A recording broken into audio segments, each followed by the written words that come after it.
Hello दोस्तों, दीपक YouTube channel में आपका स्वागत है। आज की जो हमारी वीडियो है वो क्वेश्चन के दूसरे नियम की हम बात करते हैं।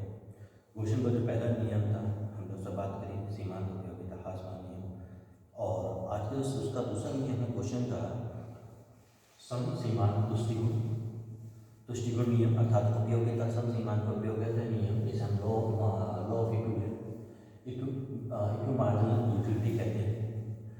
मार्शल ने इस दूसरे नियम को दिया, मतलब क्वेश्चन का जो ये दूसरा जो नियम था इसी को ही मार्शल ने एक इकोनॉमिकली वे में या एक सैद्धांतिक रूप में एक्सप्लेन किया।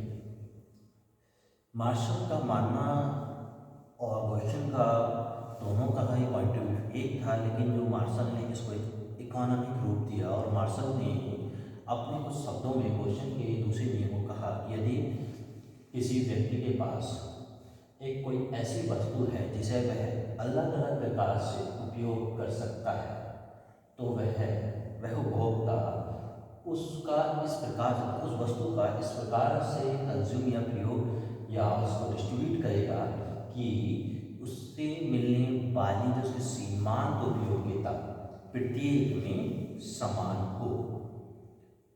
क्वेश्चन ने इसी बात को रखा, मार्शल ने इसको एक इकोनॉमिकल वे में लेके आया। अन्य अर्थशास्त्रियों का भी कहना यही था कि उपभोक्ता अपना एक उपभोक्ता उस वस्तु पर व्यय करेगा जिससे उसकी सीमांत उपयोगिता सबसे अधिक होगी। इसी को ही समसीमांत तुष्टि उपयोगिता नियम को पढ़ते हैं। इसको कहीं विश्लेषण उपयोग समसीमांतता का विश्लेषण उपयोगिता का नियम भी कहते हैं। आगे बताएंगे क्यों कहते हैं। जब मार्शल की दी गई परिभाषा के आधार पर ये कुछ मान्यताएं हैं कि समसीमांत उपयोगिता का नियम तभी लागू होता है जब वस्तु की गुण, मात्रा, मूल्य, आय समान हो। अगर वस्तु का उसकी क्वालिटी, दो वस्तु हैं दोनों की जो क्वालिटी डिफरेंस है तो वहाँ पे नियम नहीं होगा, क्योंकि ये बात कहता है कि दोनों वस्तुएं समान होनी चाहिए। तभी हम बात कर रहे हैं उसकी मात्रा का। कोई तो उसकी कहते हैं लोई ले लें, एक हम जगह लोई लें, एक मट्टी लें, तो दोनों का वेट में अंतर होता है, ठीक है सर। तो वैसे ही उसकी जो मूल्य और आय में भी समान होनी चाहिए तभी ये लागू होगा। तो उसके बाद मुद्रा की सीमांत उपयोगिता स्थिर होनी चाहिए। हर एक रुपये का जो उपयोगिता है उसकी हमारी कांस्टेंट होनी चाहिए। अगर हमारे प्रत्येक रुपये जो उसकी उपयोगिता है अलग होगी, उपयोगिता का कि जो पहला रुपया है अगर मुझे मेडिसिन पर खर्च करना है, दूसरा रुपया मुझे किसी अननेसेसरी आइटम्स के लिए खर्च करना, अगर मैं कहूँ दूसरा मुझे कोई जुए पे खर्च करना है, तो दवाई और जुए वाले में उपयोगिता आप समझ सकते हैं कि जुए वाले की जो पैसे जुआ जो पैसा है उसकी जो उपयोगिता या सीमांत उपयोगिता ना के बराबर होती है हमारी। अगर एक बार जुआ नहीं खेलूँ चल सकता है या उस पैसे को बर्बाद करूँ, दूसरा जो मेडिसिन वाला पैसा है उसको मैं मेडिसिन पे ही कंज्यूम करूँगा, तो उसका मतलब वहाँ पे हमारी उसकी उपयोगिता स्थिर होनी चाहिए, विवेकशील होना चाहिए। किसी बात पर या किसी वस्तु पर उसका एक विवेकशील होना चाहिए। ये नहीं कि उपभोक्ता अभी किसी चीज़ की इच्छा रखता है कुछ समय बाद फिर किसी और चीज़ की इच्छा रखता है, तो ऐसा जो उपभोक्ता होता है, कंज्यूमर होता है, वो विवेकशील नहीं होगा। तो ऐसे व्यक्ति पे समसीमांत उपयोगिता का नियम भी लागू नहीं होगा। तीसरी चौथी बात कहते हैं वस्तु की सीमांत उपयोगिता क्या होनी चाहिए।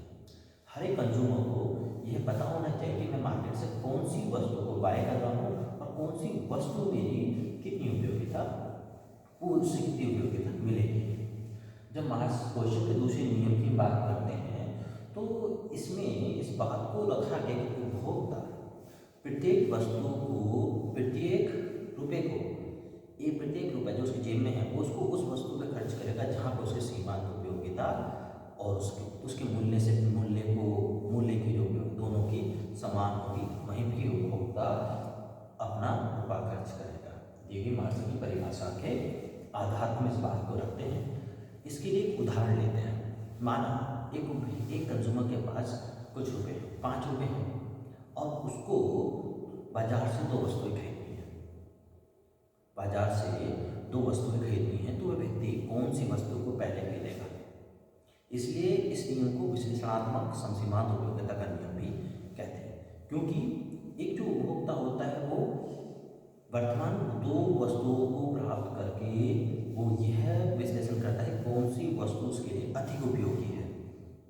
अगर अगर उपभोक्ता के लिए पहली वाली वस्तु से ज़्यादा दूसरी वाली वस्तु उपयोगी है तो उपभोक्ता पहली वाली को छोड़कर दूसरी वाली वस्तु को पहले खरीदेगा। ये तो साधारणता हर एक जीवन में बात आती है। तो इसको थोड़ा चित्र के माध्यम मतलब कि सारे टेबल के माध्यम से देखेंगे कि माना एक उपभोक्ता के पास टोटल 5 रुपये हैं और उसको दो वस्तुएं लेनी थी, मिठाई और फल। दोनों की उपयोगिता है, दोनों उसके लिए आवश्यक हैं।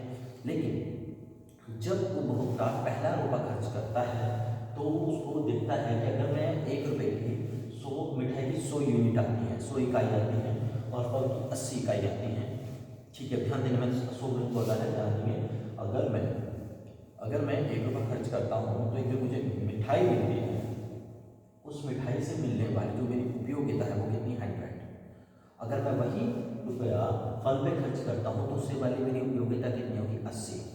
तो मैं किस वस्तु खरीदूँगा? साधारण सी बात भाई मिठाई खरीदूँ, क्योंकि मिठाई की उपयोगिता मेरे लिए ज़्यादा है। तो मैंने पहला रुपया मिठाई पर खर्च किया। अब मैं दूसरा रुपया जब खर्च करूँगा, सेकेंड रुपीज़ में अपना खर्च करता हूँ तो मैं देखता हूँ मेरी उपयोगिता किस में ज़्यादा है। फिर मैं चेक किया मिठाई का कि मिठाई से जो मेरी उपयोगिता है, यूटिलिटी है, वो मेरी 90% सेटिस्फाई हो रहा हूँ। और मैं अगर फ्रूट पे चला जाता हूँ तो वहाँ पे मेरी यूटिलिटी 50% सेटिस्फाई हो रहा हूँ। तो मैं किस पे खर्च करूँगा? सिंपल सा है, स्वीट्स पे करूँगा। 30 रुपीज़ में अब 30 रुपये पाता हूँ तो देखता हूँ 70, 40 इस पर खर्च करूँगा। अब ध्यान दे चलेंगे, वो मैंने कुछ चीज़ें को उसको बताऊँगा बाद में। 4 रुपये जब 4 रुपीज़ मैं दे के आता हूँ तो 4 रुपये का जो मेरे पे किस पर खर्च होगा? 50 रुपये। तो ये कुछ इस तरीके से दिखाया कि मैं अपना पहला रुपया कहाँ खर्च करता चला जाता हूँ। अब कौन सी वस्तु ले रहा हूँ? पहली वाली चीज़, पहले रुपये से मुझे चीज़ समझ में आ गई कि मैं जिसमें मिल जाता हूँ उपयोगिता से मैं सेटिस्फाई होऊंगा, मैं उस कॉमोडिटी को बाय करूँगा। मैंने मिठाई ले ली 1 रुपये की, ठीक है। दूसरे रुपये में जब मैं बात करा तो दूसरे मुझे 90% का सेटिस्फेक्शन मिल रहा था, तो मैं 90 रुपये खर्च कर दूँगा। जब मैं 30 रुपये खर्च कर रहा हूँ तो मैं किस करूँगा? 30 रुपये में 3 रुपये में 70% मुझे मिठाई मिलेगी, ठीक है। लेकिन मैं फल पे खर्च कर दूँगा, मुझे 80 मिल जाएगी, ठीक है। तो ये जो हमने सर्कल में डाउन 1 2 3 4 5 6 कर रखी ये रुपीज़ है। ये पहला रुपया मैंने मिठाई पे करा, दूसरा मिठाई पे किया, तीसरा मैंने फल पे किया, चौथा मैंने फ्रूट पे किया, मिठाई पे किया, पाँचवा मिठाई पे, छठा मैंने फ्रूट पे किया। तो ये दर्शाता है कि जहाँ मेरी जगह मैं उपयोगी जो पहले होगी उस वस्तु को लूँगा, ठीक है। अब इसी चीज़ को ही समसीमांत उपयोगिता के नियम को हम चित्र के माध्यम से, डायग्राम के माध्यम से देखने की कोशिश करते हैं। हमने डायग्राम लिया है, ओ एक्सिस में मिठाई ली है, उधर ओ एक्सिस में फल की इकाई ली है। ओ वाई पर हमने प्राप्त उपयोगिता मिठाई से, ओ वाई में हमने प्राप्त उपयोगिता फल से ली गई है। तो हमने देखा था कि पहली यूनिट हमने खर्च की थी, ये हमने दिखाया कि पहले में हमें कितनी कितनी उपयोगिता मिल रही है, दूसरे में कितनी कितनी उपयोगिता मिल रही है। तो जब हम बात करते हैं कंज्यूमर जब 4 रुपये खर्च करता है, ठीक है, तो उसको कितनी मिलते हैं? 50 रुपये उपयोगिता मिलती है, 14 रुपये सॉरी, ठीक है, 5 रुपये। तो वही चीज़ यहाँ दिखाया जा रहा है कि कंज्यूमर कौन सी चीज़ों खरीदेगा। वो हमेशा एक ऐसी यूनिट को बाय करने की कोशिश करता है जहाँ पर उसकी जो यूटिलिटी इक्वल हो जाती है, दोनों कम्युनिटी की यूटिलिटी। तो हमने देखा कि यहाँ पर वो इक्वल वे में आ रहा है। यहाँ पे अपना जो चौथा रुपया है, मतलब 5 रुपया है, वो 5 मिनट खर्च करके सेटिस्फाई हो रहा है से। यहाँ पे वो अपने से सेकंड पे देखने की कोशिश कर रहा है कि यहाँ पे मुझे चौथी यूनिट मुझे 50 का यहाँ पे 5 मिनट 5 इसके ले रहा हूँ और छठी यूनिट में 50 का ले रहा हूँ। तो कंज्यूमर वो किस जगह जाके अपने आप को सेटिस्फाई पाएगा। तो वो एक ऐसी एक रेखा खिंच जाती है, एक रेखा हमारे जीवन में आ जाती है जो हमें दो वस्तुओं में एक समान संतुष्टि को दर्शाती है। तो हमेशा उपभोक्ता समान संतुष्टि रेखा से ऊपर ही अपनी वस्तु को चयन करने का प्रयास करता है। अगर उसे ये लगता है कि मैं इस समान सीमांत रेखा से नीचे की कोई कमोडिटी ले रहा हूँ, तो वो उस कमोडिटी को क्या करेगा? इग्नोर करके वो उस कमोडिटी को लेगा जिसमें उसकी उपयोगिता सीधे हमारी सीमांत समसीमांत जो रेखा है उससे ऊपर की होनी चाहिए। इसके ग्राफ के माध्यम से अगर मैं इसको थोड़ा सा व्याख्या दूँ, मार्शल ने जो अपने इसको एक्सप्लेन किया था, कहा था समसीमांत तुष्टिगुण, समसीमांत उपयोगिता का जो नियम है ये समसीमांत आसमान नियम की आधारशिला है।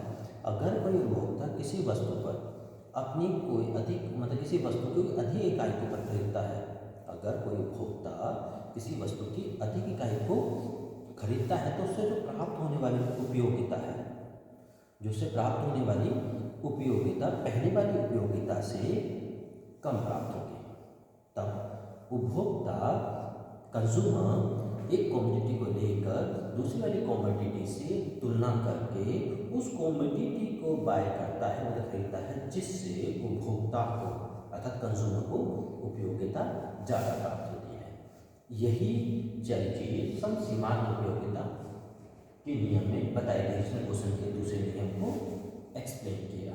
तो ये हमारे व्यवहारिक जीवन में है, सरकार हो या व्यक्तित्व हो या उद्योग हो, वो अपनी उस वस्तु को मार्केट में लेके आती है जिससे बाजार की वो उपयोगिता को ज़्यादा फुलफिल कर सके, अर्थात वो बाजार की आवश्यकता को पूरा कर सके।